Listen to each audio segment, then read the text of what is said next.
আসসালামু আলাইকুম, সবাই কেমন আছেন? আজ আমি একটি নতুন ভিডিও নিয়ে হাজির হলাম। সেমাই দিয়ে সন্দেশ তৈরি।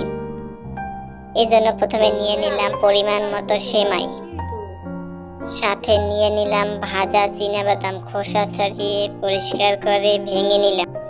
সাথে দিয়ে দিলাম পরিমাণ মতো চিনি ও একটি ডিম ভেঙে দেওয়া হয়ে গেলে আলতো হাতে মাখিয়ে সব দিয়ে দিলাম গুঁড়া দুধ। এতে করে সন্দেশের স্বাদটা খুব ভালো হবে।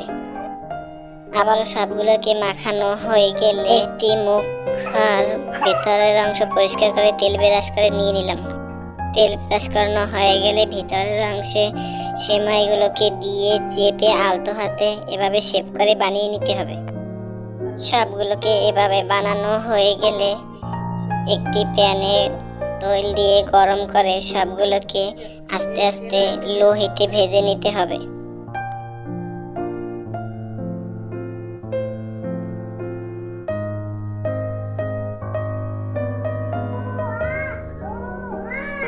এভাবে সবগুলোকে ভাজা হয়ে গেলে পরিবেশন করে নিতে হবে। ভালো থাকবেন, সুস্থ থাকবেন। দেখা হবে আবার পরের ভিডিওতে। এভাবে মজার মজার ভিডিও পেতে ফলো দিয়ে লাইক কমেন্ট করে পাশে থাকবেন। ধন্যবাদ।